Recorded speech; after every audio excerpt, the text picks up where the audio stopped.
경기도 파주의 군사보호구역에 위치한 장산 전망대.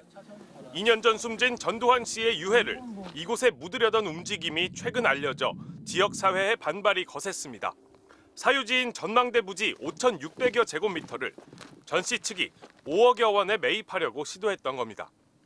모든 국민이 지금 다 꺼려하는 사람을 꺼려하는 지금 그 유해가 저희 동네에 온다는 게 좋지 않죠.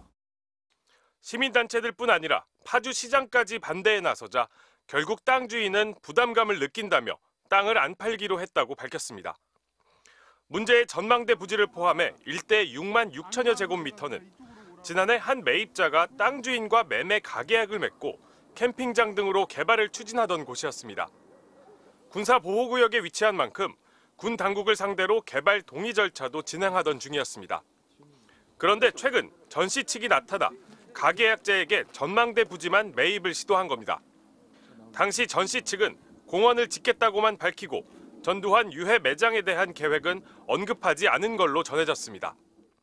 땅 주인은 오늘 한 언론과의 인터뷰에서 가계약만 했을 뿐 본 계약이 체결되지 않아 매물을 거둬들였다며 앞으로도 팔 생각이 전혀 없다는 취지로 말했습니다. 땅을 직접 알아보고 다닌 사람은 파주의 한 서점업체 관계자인데 이 회사엔 전 씨의 장남 전재국 씨가 이사로 등재돼 있습니다. 대표님 혹시 계신가요? 이제 그 땅을 좀 에서 알아봤다는 얘기를 들어가지고요. 잘 모르는 얘기고요. 예. 네, 자기가 안 계십니다. 전 씨는 과거 회고록에 북녘 땅이 바라다 보이는 전방에 백골로라도 남아 통일의 날을 맞고 싶다고 적었습니다. 하지만 파주 안장이 무산되면서 앞으로도 전 씨의 유해는 서울 연희동 자택에 임시 안치될 것으로 보입니다.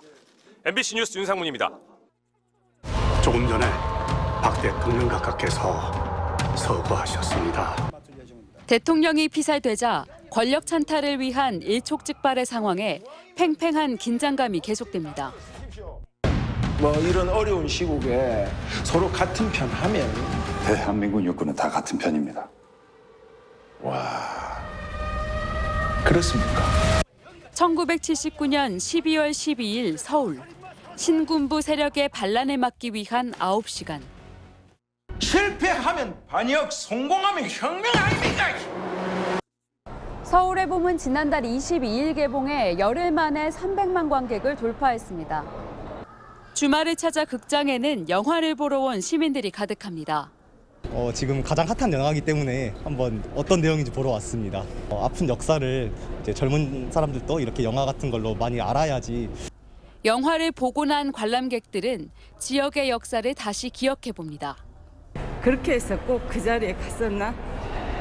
그래갖고 그 5.18 그 만행까지 너무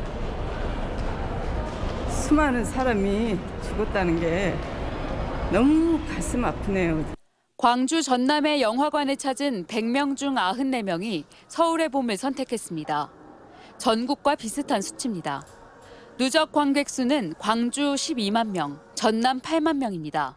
특히 젊은 층을 중심으로 영화가 인기를 끌고 있습니다. 2030 세대 관람 비중이 50%를 넘어서고 있는 것처럼 또 젊은 세대 분들이 많이 찾고 있는데요. SNS에서 챌린지, 명연기, 명대사가 밈으로 나오기도 하면서 흥행에 좀 도움을 주고 있는 것으로. 2시간 20분이라는 짧지 않은 상영 시간에 예상 가능한 결말이지만 황정민과 정우성 등 배우들의 열연과 영화 자체에 대한 호평으로 흥행 열기는 한 달 이상 이어질 것으로 영화업계는 분석하고 있습니다. MBC 뉴스 김초롱입니다. 영화 서울의 봄이 관객 500만 명을 돌파하며 흥행을 이어가는 가운데 문재인 전 대통령이 한 등장인물과 관련된 과거 인연을 회고했습니다. 문 전 대통령은 자신의 SNS에 12.12 쿠데타 당시 반란군의 총탄에 맞아 숨진 고 김호랑 소령의 부인 백용옥 여사에 대한 일화를 언급했습니다. 문 전 대통령은 군사반란 이후 10년쯤 지난 무렵 백 여사를 두어 번 만난 일이 있다며 남편 사망으로 인한 지극한 슬픔 때문에 눈물로 지내다 실명한 상태였고 그 모습이 애잔하기 그지없었다고 전했습니다.